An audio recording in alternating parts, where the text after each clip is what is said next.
आज का जो हमारा मीटिंग का जो ऑब्जेक्टिव है वो है आप सबको बताना है कि म्यूचुअल फंड क्या है और म्यूचुअल फंड से हम क्या कर सकते हैं। म्यूचुअल फंड हमें किस तरह से अपना वेल्थ ग्रो करने में या फिर फाइनेंशियल प्लानिंग करने में हमें हेल्प करता है। तो चलिए मैं डायरेक्टली स्लाइड्स पे आता हूँ, फिर वहीं हम लोग बाकी डिस्कशन करते हैं। आई होप कि स्क्रीन आप सबको विजिबल होगी। तो सबसे पहले मैं अपना एक इंट्रोडक्शन देता हूँ। मेरा नाम है नवाजिश जमीर और मैं एक फाइनेंशियल प्लानर हूँ और मैं एमपी से रजिस्टर्ड एक म्यूचुअल फंड डिस्ट्रीब्यूटर भी हूँ और ये मेरा एआरएन नंबर है जो कि हमारा जो रजिस्ट्रेशन नंबर है वो है। तो जैसे कि मैं बता रहा था कि म्यूचुअल फंड आपको किस तरह से हेल्प कर सकता है, तो यहाँ मैंने कुछ पॉइंट्स लिखे हैं, इसके अलावा भी और भी है। तो जैसे कि ये मेन मेन पॉइंट्स है, अपने फ्यूचर के लिए कर सकता है, जैसे कि वेल्थ क्रिएशन हुआ या फिर रिटायरमेंट प्लानिंग हुआ या टैक्स सेविंग के लिए हम म्यूचुअल फंड को यूज कर सकते हैं, या अपने चाइल्ड एजुकेशन के लिए जिसके छोटे बच्चे हैं वो अभी से अगर, क्योंकि एजुकेशन का जो फील्ड है, जो कॉस्टिंग है वो डे बाय डे बढ़ते जा रहा है। तो अभी से अगर हम कुछ अमाउंट इन्वेस्ट करके रखते हैं अपने चाइल्ड के एजुकेशन के लिए, हायर एजुकेशन के लिए, तो वो बाद में जाके उनके लिए हेल्पफुल होगा। या फिर चाइल्ड मैरिज के लिए या इमरजेंसी फंड के तौर पे अगर हम कुछ फंड, थोड़े थोड़े अमाउंट ऑफ फंड अगर सेव करके रखते हैं इन केस ऑफ इमरजेंसी, अगर हमें जरूरत पड़े तो उसको हम अ, लेके यूज कर सकते हैं। ठीक है। या फिर अगर किसी को कार खरीदना हो या घर खरीदना हो या कोई भी चीज खरीदना हो तो उसको अगर हम प्लानिंग, मेन बात है कि अगर हम अपने फाइनेंस को अगर प्लान करते हुए चलेंगे तो कभी हमें फाइनेंशियल कोई इशू नहीं आएगी। अगर कुछ ऐसा मेजर कुछ नहीं होता है तो हम इजीली अपना लाइफ स्टेबल तरीके से हम लोग चल सकते हैं, फाइनेंशियली कभी हम लोग को प्रॉब्लम नहीं आएगी। या फिर किसी को शौक रहता है वैकेशन का, साल में एक बार वो वैकेशन पे जाते हैं, अगर उसका भी अगर वो प्लानिंग सही से करे तो अपने सैलरी को बिना टच किए हुए वो भी वैकेशन आराम से इंजॉय कर सकते हैं इन्वेस्टमेंट के थ्रू। और ये मेरा कॉन्टेक्ट नंबर है, अगर आप लोग चाहे तो इसको नोट करके रख सकते हैं। पहले मैं पूरे स्लाइड को कंप्लीट कर लूंगा, उसके बाद हम लोग Q&A सेशन करेंगे जिसमें कि आप लोग अगर कोई डाउट है तो वो आप लोग मुझे पूछ सकते हैं, मैं आपका वो डाउट क्लियर कर दूंगा। ये रहा मेरा M association of mutual funds in India, जो कि एमफी कहलाता है। इससे मेरा रजिस्ट्रेशन किया हुआ है। ये रजिस्ट्रेशन करने के बाद ही मैं किसी को म्यूचुअल फंड के बारे में सजेशन कर सकता हूँ या फिर म्यूचुअल फंड्स को सेल कर सकता हूँ। ठीक है, ताकि या फिर फाइनेंशियल प्लानिंग मैं इस रजिस्ट्रेशन के थ्रू कर सकता हूँ। देखिए फ्लो प्रेजेंटेशन, यानी इस स्लाइड में आपको, इस सेशन में आपको मैं क्या क्या बताने वाला हूँ। सबसे पहला है कि what is a mutual fund. Then मैं आपको बताऊंगा कि how does mutual fund work, how mutual funds are classified, categorization of mutual funds, how to invest in mutual fund investment procedure, investment modes in mutual fund investment type, plans, growth versus dividend options, and riskometer। तो ये कुछ topics है, मैं आपको आने वाले जो slides है मैं उनपे आपको बताऊंगा। तो हमारा सबसे पहला स्लाइड है, यानी जो सबसे पहला टॉपिक है, what is a mutual fund. तो म्यूचुअल फंड क्या है? ए mutual fund is a pool of money managed by a professional fund manager, यानी ये आपका जो पैसा है जो आप एज ए इन्वेस्टर आप किसी भी म्यूचुअल फंड में इन्वेस्ट कर रहे हैं, तो एक प्रोफेशनल फंड मैनेजर होते हैं हर एक म्यूचुअल फंड में। वो आपके उस पैसे को मैनेज करते हैं और आपका जो ऑब्जेक्टिव है, आपका जो गोल है, उस ऑब्जेक्टिव के थ्रू वो आपका जो आपका ऑब्जेक्टिव है उसके ऊपर डिपेंड करते हुए आपका जो पैसा है आपने जो इन्वेस्ट किया हुआ है उसको अलग अलग स्कीम्स में वो इन्वेस्ट करते हैं। Mutual funds offer multiple product choices for investment across the financial spectrum. तो म्यूचुअल फंड्स, काफी सारे म्यूचुअल फंड है, काफी सारे म्यूचुअल फंड हाउस है जिसको हम एएमसी कहते हैं, जैसे एसबीआई का भी म्यूचुअल फंड्स है, एचडीएफसी के म्यूचुअल फंड्स हैं, या फिर अदर जो भी बैंकिंग सेक्टर या नॉन बैंकिंग सेक्टर सेक्टर है उन सब के म्यूचुअल फंड्स हैं। तो लगभग 4,000 से भी ऊपर म्यूचुअल फंड्स हैं। और हमें जो म्यूचुअल फंड्स दिखते हैं या फिर जो हम न्यूज सुनते हैं, तो हमें न्यूज बेस पे नहीं जाना है, हमें प्रॉपर क्या हमें जरूरत है, किस तरह के फंड्स हमें जरूरत है, उस तरह के फंड्स में ही हमको इन्वेस्ट करना चाहिए। तो वो मैं आपको आगे धीरे धीरे बताऊंगा कि किस तरह से आपको फंड्स, कितने तरह के फंड्स है वो भी मैं आपको दिखाऊंगा आगे स्लाइड पे। चलते हैं नेक्स्ट स्लाइड की तरफ। नेक्स्ट स्लाइड में देखिए कि आप एज ए इन्वेस्टर जब आप पैसा देते हैं तो वो पैसा जाता है फंड मैनेजर के पास, और वो फंड मैनेजर फिर आपका इन्वेस्ट करता है स्टॉक में, यानी म्यूचुअल फंड्स में। ठीक है, फिर वो म्यूचुअल फंड्स आपके लिए जनरेट करता है रिटर्न्स, और वो रिटर्न्स फिर आप तक पहुंच जाता है। यानी investor to fund manager, fund manager to stocks and securities, यानी जो म्यूचुअल फंड्स है उनमें जाते हैं, उसके बाद वो आपको रिटर्न प्रोड्यूस करके देते हैं, और वो रिटर्न जाता है आपके पास, इन्वेस्टर के पास। तो चलिए नेक्स्ट स्लाइड में देखते हैं क्या है। नेक्स्ट स्लाइड में है आपका कि क्लासिफिकेशन ऑफ म्यूचुअल फंड्स, यानी म्यूचुअल फंड्स कितने तरह के होते हैं। ठीक है, बेस्ड ऑन स्ट्रक्चर, दो तरह के बेस्ड ऑन स्ट्रक्चर होते हैं। एक आपका ओपन एंडेड फंड्स होते हैं, एक क्लोज एंडेड फंड्स होते हैं। ओपन एंडेड फंड्स कौन से, जैसे कि जैसे हम आपको अगर जानकारी होगी कि जो शेयर है, शेयर जब भी लॉन्च होता है मार्केट में, जब भी शेयर मार्केट में आता है तो उसका आईपीओ निकलता है। सेम उसी तरह जब भी mutual fund first time market में आता है, कोई भी कंपनी म्यूचुअल फंड को, कोई भी एएमसी हाउस जब भी म्यूचुअल फंड्स को लेके आता है मार्केट में, तब उसे एनएफओ कहा जाता है। तो एनएफओ दो तरह का होता है, एक ओपन एंडेड होता है, एक क्लोज एंडेड होता है। तो जब भी आप एक ओपन एंडेड म्यूचुअल फंड में इन्वेस्ट करते हैं, तो एनएफओ के टाइम में, यानी लॉन्च के टाइम पे आप उस पर इन्वेस्ट कर सकते हैं, और लॉन्च हो जाने के बाद भी आप उस पर इन्वेस्ट कर सकते हैं। लेकिन जो क्लोज एंडेड फंड्स होते हैं, जो क्लोज एंडेड म्यूचुअल फंड्स होते हैं, उनमें सिर्फ आप ड्यूरिंग द एनएफओ पीरियड, यानी जब तक वो मार्केट में लॉन्च नहीं हो रहा है उससे पहले तक, जब तक वो सेल हो रहा है, ठीक है, मार्केट में लॉन्च होने से पहले तक जो प्री मार्केट सेल है, उस पे अगर आप बाय कर लेते हैं, तो उसके बाद आप और बाय नहीं कर सकते हैं। या फिर अगर कोई बाय नहीं कर रहा है एनएफओ के पीरियड के टाइम पे, तो वो बाद में जाके और उस म्यूचुअल फंड पे इन्वेस्ट नहीं कर सकता है। ठीक है, अब बेस्ड ऑन इन्वेस्टमेंट ऑब्जेक्टिव, तो बेस्ड ऑन इन्वेस्टमेंट ऑब्जेक्टिव तीन तरह के हैं: डेट फंड्स, इक्विटी फंड्स और हाइब्रिड फंड्स। तो डेट फंड्स वो हैं जिन जो कि आपको पता होगा कि कुछ गवर्नमेंट बॉन्ड्स आते हैं, कुछ कॉपरेटिव बॉन्ड्स आते हैं, कुछ बैंकिंग बॉन्ड्स आते हैं, तो ये बॉन्ड्स में जो भी इन्वेस्टमेंट होते हैं वो डेट फंड्स कहलाते हैं। उसके बाद जो भी मार्केट में इन्वेस्ट होते हैं, जो मार्केट में जो शेयर्स हैं उनमें जो इन्वेस्टमेंट होते हैं, उसे इक्विटी फंड्स कहते हैं। और उसके बाद जो हाइब्रिड फंड्स है, ये इक्विटी और डेब्ट का मिक्सचर होता है। तो इक्विटी और डेब्ट का मिक्सचर होता है, तो इनमें काफी सारे म्यूचुअल फंड्स बनते हैं। जैसे मैंने कहा कि आपको कहा कि लगभग 4 से 4.5 हजार के करीब म्यूचुअल फंड्स हैं। तो इन्हीं सब शेयर्स को, इन्हीं सब को कैटेगरी करके, किसी में डेब्ट फंड, कुछ परसेंटेज डेब्ट फंड है, किसी में कुछ परसेंट इक्विटी फंड है। इक्विटी में भी कुछ लार्ज कैप आते हैं, मिड कैप आते हैं, स्मॉल कैप आते हैं। ये मैं आपको आने वाले सेशंस में आपको धीरे धीरे सारे चीज बताऊंगा। तो आज मैं जस्ट एक ओवरव्यू दे रहा हूँ कि म्यूचुअल फंड्स क्या होते हैं, कितने तरह के म्यूचुअल फंड्स होते हैं, इनमें आप कैसे इन्वेस्टमेंट कर सकते हैं। उसके बाद आता है आपका based on investment style, passive funds and active funds. तो पैसिव फंड और एक्टिव फंड में बस इतना ही डिफरेंस है, दोनों ही म्यूचुअल फंड्स है। लेकिन पैसिव फंड्स में जो मैनेजर है वो उतना एक्टिवली उसमें काम नहीं करता है। पैसिव फंड्स में मेनली है जो इंडेक्स फंड्स होते हैं, जो मार्केट में इंडेक्स होते हैं, उनमें ही वो पैसा आपका इन्वेस्ट होता है। और जो एक्टिव फंड्स है उसमें मैनेजर जो है, फंड मैनेज जो आपका पैसा मैनेज करता है, जो आपका पैसा इन्वेस्ट करता है, वो एक्टिवली शेयर्स को बाय और सेल करके, जो अच्छा शेयर मार्केट में अभी चल रहा है, जिसका ग्रोथ अच्छा है, जो पोटेंशियली अच्छा ग्रो कर सकता है आपको पैसे को, उन शेयर्स को, इन शेयर्स में वो इन्वेस्ट करते हैं। और उसके बाद हम नेक्स्ट स्लाइड में चलते हैं। नेक्स्ट स्लाइड में क्या है, categorisation of open ended mutual funds. तो ओपन एंडेड म्यूचुअल फंड्स में देखिए कितने तरह के कैटेगराइजेशन है: इक्विटी स्कीम्स है, डेट स्कीम्स है, हाइब्रिड स्कीम्स है। उसके बाद देखिए आपका सोशल सॉल्यूशन ओरिएंटेड स्कीम्स है, और अदर स्कीम्स भी है। ठीक है, तो सॉल्यूशन ओरिएंटेड स्कीम्स में जैसे आपका रिटायरमेंट कुछ म्यूचुअल फंड्स प्लान है, कुछ चाइल्ड एजुकेशन पे म्यूचुअल फंड प्लान्स हैं।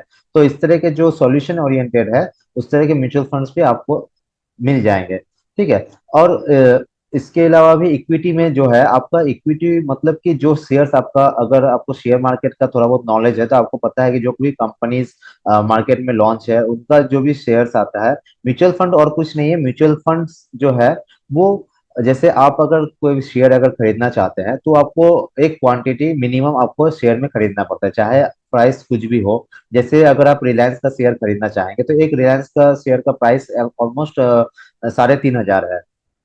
तो वो 3,500 रुपया अगर आपके पास नहीं है तो आप रिलायंस में इन्वेस्ट नहीं कर सकते। या फिर अगर जैसे कि अगर आप म्यूचुअल फंड में, सॉरी, एमआरएफ का जो शेयर है उसमें अगर आप इन्वेस्ट करना चाहते हैं, तो एमआरएफ का शेयर का प्राइस है ऑलमोस्ट 1.25 लाख से 1.5 लाख के करीब है। तो अगर आपको डायरेक्ट शेयर लेना है, डायरेक्ट शेयर मार्केट में इन्वेस्टमेंट करना है, और म्यूचुअल फंड का सॉरी एमआरएफ का अगर आपको शेयर लेना है, तो आपको 1.25 लाख से 1.5 लाख रुपया आपको होना चाहिए, तब जाके आप सिर्फ एक क्वांटिटी ले सकते हैं।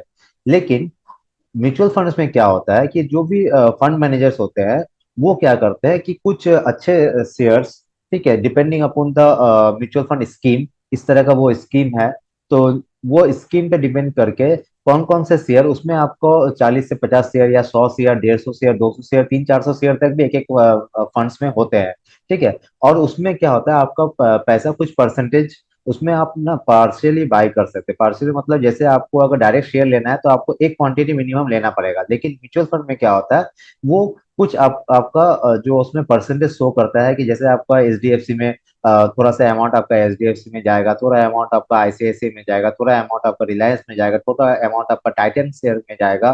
तो इस तरह से क्या करते हैं कि म्यूचुअल फंड जो मैनेजर होता है वो आपका पैसे को डिवाइड करते हैं, ठीक है, ताकि आपका जो है डाइवर्सिफाई इन्वेस्टमेंट भी हो सके, और आपका पैसा अच्छे से ग्रो भी हो सके। क्योंकि हमको नहीं पता कि कब कौन सा सेक्टर अच्छा चलता है, इसलिए हम डायरेक्ट शेयर जब बाई करते हैं तो वो हमारे लिए थोड़ा रिस्की हो जाता है, और हमें ह्यूज अमाउंट ऑफ मनी भी चाहिए होता है डायरेक्ट शेयर बाई करने पे। लेकिन म्यूचुअल फंड में क्या होता है कि आप अगर आपके पास 100 रुपए भी है, तो आप 100 रुपए से भी अपना म्यूचुअल फंड इन्वेस्टमेंट स्टार्ट कर सकते हैं, ठीक है। तो चलिए अब नेक्स्ट स्लाइड की तरफ बढ़ते हैं हम। नेक्स्ट स्लाइड में देखिए कि आप किस किस तरह से म्यूचुअल फंड में इन्वेस्टमेंट कर सकते हैं। एक तो हो गया आपका फिजिकल मोड, जो फिजिकल फॉर्म आपको लेना पड़ेगा म्यूचुअल फंड हाउस से, उसको फिल करके आप सबमिट कीजिए, या फिर भाया ऑनलाइन जो भी म्यूचुअल फंड का वेबसाइट है। जैसे अगर आपको एसबीआई के किसी म्यूचुअल फंड में इन्वेस्ट करना है, तो आप एसबीआई के म्यूचुअल फंड वेबसाइट में जाइए, वहां से आप डायरेक्टली अपना रजिस्ट्रेशन वगैरह करके वहां से भी कर सकते हैं, या फिर मोबाइल ऐप से कर सकते हैं, म्यूचुअल फंड के किसी मोबाइल ऐप से, या फिर एमफी रजिस्टर्ड जो भी म्यूचुअल फंड डिस्ट्रीब्यूटर है जैसे कि मैं, ठीक है। आप मेरे थ्रू भी आप फिजिकल मोड में करना चाहे या ऑनलाइन मोड में करना चाहे या मोबाइल ऐप के थ्रू करना चाहे, तो आप मेरे थ्रू भी आप कर सकते हैं। इसके बाद आते हैं कि आपका जो प्रोसीजर है, अगर आप इन्वेस्टमेंट स्टार्ट करना चाहते हैं तो आपको क्या करना पड़ेगा। सबसे पहले अगर आप न्यू इन्वेस्टर है या एग्जिस्टिंग इन्वेस्टर है, तो आपको अपना केवाईसी चेक करना पड़ेगा कि केवाईसी आपका कंप्लीट है या नहीं है।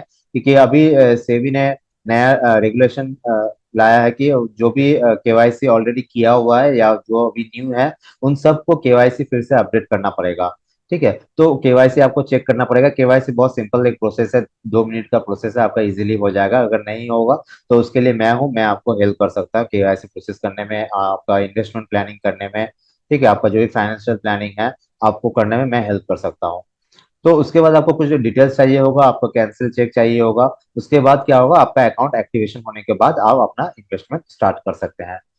आपका जो अकाउंट एक्टिवेशन प्रोसेस है वो बहुत सिंपल है, बहुत इजी है, और 1 से 2 दिन में आपका मैक्स टू मैक्स 24 घंटे में हो जाता है। कभी कभी अगर आपका केवाईसी में कुछ भी प्रॉब्लम आ रहा हो, या फिर आपका अगर आधार में कुछ इशू है, जैसे आधार में बहुत किसी का होता है कि नंबर ऐड नहीं रहता है, तो वो सब इशू में मैं आपको सॉल्व करने में हेल्प कर सकता हूँ, ताकि आपका जो केवाईसी प्रोसेस है वो इजीली हो जाए और आपका जो है इन्वेस्टमेंट हम लोग जल्द से जल्द स्टार्ट कर सके। तो नेक्स्ट स्लाइड की तरफ बढ़ते हैं। तो देखिए अब म्यूचुअल फंड जो है उसमें हम दो तरीके से इन्वेस्टमेंट कर सकते हैं। एक है आपका लमसम इन्वेस्टमेंट, और दूसरा है सिस्टमेटिक इन्वेस्टमेंट प्लान यानी एसआईपी मोड्स के थ्रू। तो लमसम इन्वेस्टमेंट क्या है, ये एक ऑन वन टाइम इन्वेस्टमेंट है। सपोज आपके पास अभी एक अच्छा ऐसा अमाउंट है, 1 लाख, 2 लाख, 3 लाख, 5 लाख, कुछ भी एक अमाउंट है, या 50,000, 10,000, कुछ भी अमाउंट है।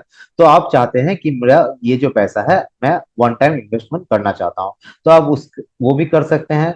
और इसमें देखिए usually large some of money invested in one go, यानी एक टाइम पे ही एक लार्ज अमाउंट ऑफ मनी आप इन्वेस्ट कर रहे हैं। तो इसमें क्या होता है कि faces risk of volatility in market. तो इसमें क्या होता है कि अगर मान लीजिए आप इन्वेस्टमेंट कर रहे हैं और शॉर्ट टर्म में इन्वेस्ट कर रहे हैं, तो हो सकता है कि शॉर्ट टर्म में मार्केट थोड़ा वोलेटिलिटी है मार्केट में, और उसमें क्या होता है कि आपका रिस्क थोड़ा ज्यादा हो सकता है, क्योंकि आपने एक बार में ही पूरा अमाउंट आपने जो है इन्वेस्ट कर दिया है, आपके पास एवरेजिंग करने के लिए और अमाउंट नहीं है, ठीक है। तो इसमें थोड़ा बहुत रिस्क रहता है, लेकिन अगर आप एक लॉन्ग टर्म इन्वेस्टमेंट करते हैं, यानी लॉन्ग टर्म से मतलब कि 10 साल, 15 साल, 20 साल के लिए अगर आप इन्वेस्टमेंट करना चाहते हैं, तो फिर आपके लिए उतना भी रिस्क नहीं रहता है। 10-15 साल में वो आपका रिस्क मैनेज हो जाता है। लेकिन अब बात करते हैं कि सिस्टमेटिक इन्वेस्टमेंट प्लान। ये खासकर मैं सजेस्ट करता हूँ सबके लिए, और जो खासकर जॉब में है उन्हीं के लिए, क्योंकि उनके पास हर महीने एक इनकम आ रहा है सैलरी के बेस पे। ठीक है, तो उनके लिए ये प्लान जो है सबसे, इन्वेस्टमेंट प्लान जो है सबसे अच्छा रहता है कि सिस्टमेटिक इन्वेस्टमेंट प्लान। यानी आप चूज कीजिए 500, 1000, 2000, 5000, 10,000 आपका सैलरी जितना भी है उस हिसाब से, और उसको आप उसमें से भी कुछ अमाउंट आप इन्वेस्ट कीजिए। ठीक है, तो एक इन्वेस्टमेंट का रूल है, मैं आपको इस बीच बता भी देता हूँ कि 50, 30 और 20 रूल, जो एक बेसिक रूल है, डिपेंडिंग अपॉन द इन्वेस्टर ये चेंज हो सकता है, लेकिन ये एक बेसिक रूल है 50, 20 और 30। यानी सपोज आपका अगर 1 लाख रुपया सैलरी है, तो आपका 50,000 जो है वो आपके नीड्स पे जाना चाहिए, 30,000 जो है वो आपके वांट्स पे जाना चाहिए। वांट्स से मतलब है कि अगर आपको कहीं घूमने जाना है उसके लिए आप पैसा बचाइए, या आपको जैसे कोई नाइट आउट करना है, ठीक है, या फिर कहीं रेस्टोरेंट में जा रहे हैं आप, या फिर कुछ आपको खरीदना है जैसे बाइक हुआ, घर हुआ, या घर के लिए कोई सामान लेना है, या कुछ भी आपको करना है, ये आपके वांट्स पे जाता है। और जो 20,000 है वो आपका इन्वेस्टमेंट पे जाना चाहिए। ये एक बेसिक फाइनेंशियल रूल है, ये आप याद रखिएगा। और लेकिन डिपेंडिंग अपॉन द इन्वेस्टर, ठीक है, क्योंकि पर्सनल सबका फाइनेंस अलग अलग हो सकता है। ठीक है, तो किस हिसाब से करना चाहिए वो अगर आप मुझसे डिस्कशन करें तो मेरा नंबर दिया हुआ है, मैं आपको फिर लास्ट इसके स्लाइड में आपको दे दूंगा नंबर, तो आप मुझे कांटेक्ट कर सकते हैं, तो मैं आपको उसमें हेल्प कर सकता हूँ कि आपको किस तरह से फाइनेंशियल प्लानिंग करनी चाहिए आपकी। तो उसके बाद देखिए सिस्टमेटिक इन्वेस्टमेंट प्लान, तो इसमें क्या है कि आप इसको मंथली भी कर सकते हैं, क्वार्टरली भी आपका इन्वेस्टमेंट कर सकते हैं, या फिर हाफ ईयरली भी इन्वेस्टमेंट कर सकते हैं। और कोई भी आप एक डेट चूज कर लीजिए, महीने का पहले फर्स्ट डेट में हो, या फिफ्थ में हो, 10th में हो, 15 में हो। ठीक है, वो आपका ऑटोमेटिकली आपका पैसा जो है उस डेट में आपका इन्वेस्ट होता रहेगा। आपको कोई उसके लिए टेंशन लेने की बात नहीं है, आपका वो ऑटोमेटिक आपके अकाउंट से वो इन्वेस्टमेंट के चला जाएगा। चलिए नेक्स्ट स्लाइड की तरफ बढ़ते हैं। तो इसमें आप देखिए कि दो तरह के म्यूचुअल फंड्स होते हैं। एक है आपका डायरेक्ट म्यूचुअल फंड्स, और एक है आपका रेगुलर म्यूचुअल फंड्स। तो डायरेक्ट और रेगुलर म्यूचुअल फंड्स में जो है, ये म्यूचुअल फंड इन्वेस्टमेंट टाइप है। ठीक है, ये क्या है, म्यूचुअल फंड इन्वेस्टमेंट टाइप है।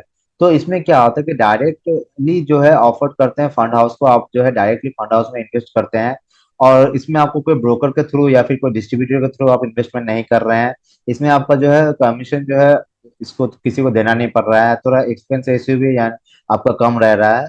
ठीक है, लेकिन बात आ जाती है आपकी रेगुलर म्यूचुअल फंड्स में। तो इसमें क्या क्या है कि आप किसी डिस्ट्रीब्यूटर के थ्रू या किसी एडवाइजर के थ्रू आप इन्वेस्टमेंट कर रहे हैं, और इसमें थोड़ा बहुत आपको जो है ये ब्रोकरेज आपको वो नेग्लिजिबल है, 0.12 इस तरह से जाता है आपका जो है कमीशन।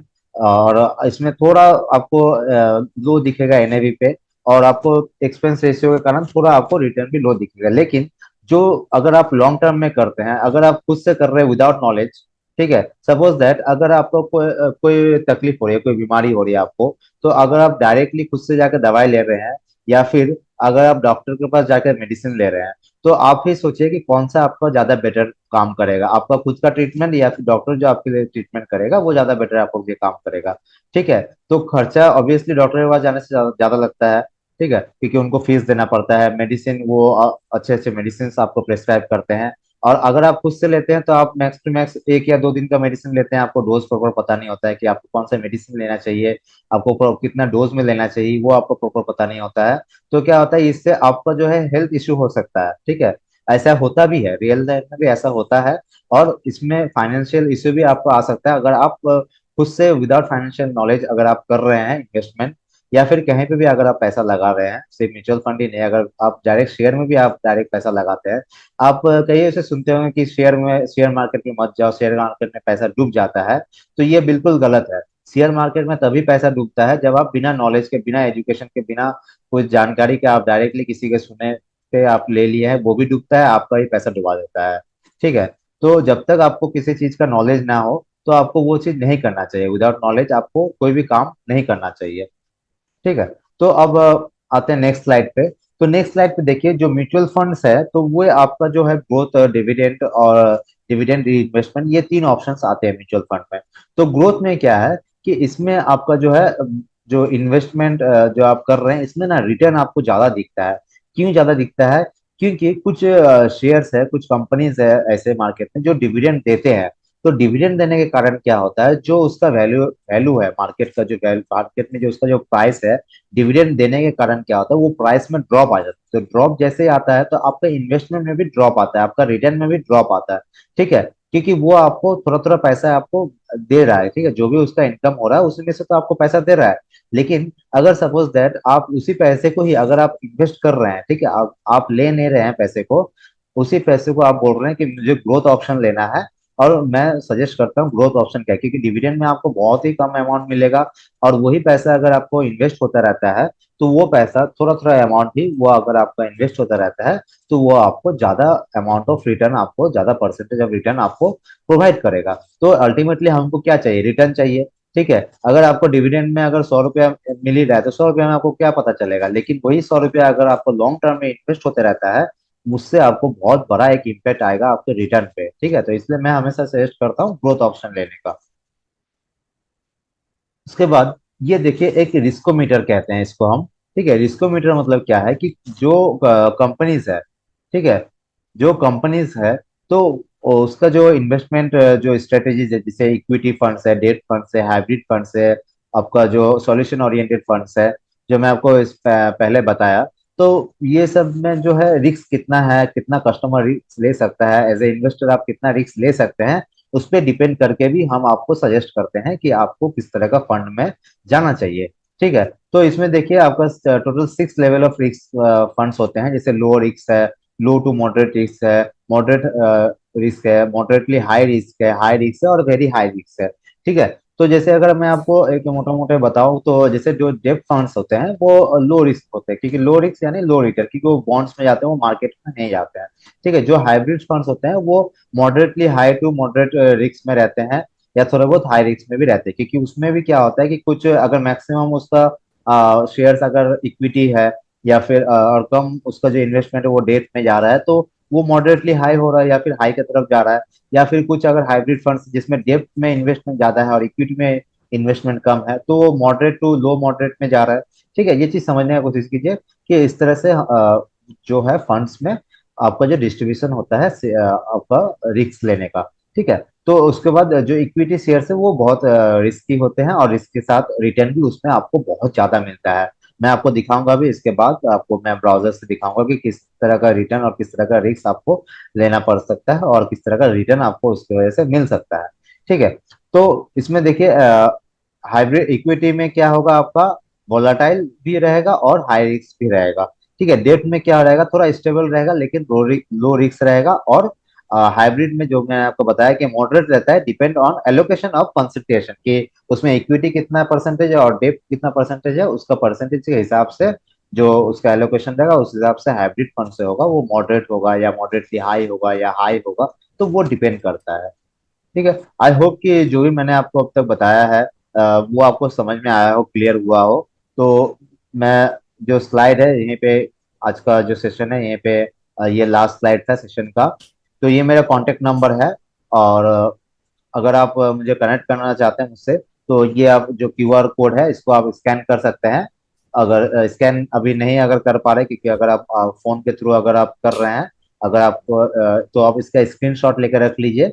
कोई भी आप गूगल गूगल पे जाके आप इसको स्कैन भी कर सकते हैं, इसका स्क्रीनशॉट लीजिएगा, गूगल पे जाइएगा, ब्राउजर पे कैमरा का ऑप्शन दिखेगा, वहां पे जाके आप ये क्यूआर कोड को वहां डालिएगा, ये इमेज को, तो वो आपका स्कैन हो जाएगा। ठीक है, ऑटोमेटिकली वो स्कैन होके आपको एक लिंक आ जाएगा, जिसपे जाके आप अपना बेसिक सिर्फ नाम और आपका नंबर चाहिए होगा, वो आप डाल दीजिएगा, फिर मैं आपसे कांटेक्ट कर लूंगा। तो इसका स्क्रीनशॉट आप सब ले लीजिए। और यहाँ तक अगर किसी को कोई डाउट है और किसी का कोई सवाल है, आप तो आप कमेंट सेक्शन पे, चैट बॉक्स पे आप बता सकते हैं, तो मैं आपका जो क्वारीज है वो सॉल्व कर दूंगा। चैट बॉक्स में मैंने लिंक दिया है, उस पर आप क्लिक कीजिए, इस पे आपका इस तरह से एक ओवरव्यू आएगा, इसमें आपको बस अपना नाम और फोन नंबर देना है और प्रोसीड करना है, जिससे कि मैं आपको कांटेक्ट कर सकूं। ये मेरा कांटेक्ट नंबर है 8240860601। तो आप मुझे जरूर कांटेक्ट कीजिए, अगर आपको इन्वेस्टमेंट आपको प्लानिंग करना है या फिर कोई भी फाइनेंशियल प्लानिंग करना है, तो आप मुझे कांटेक्ट कर सकते हैं।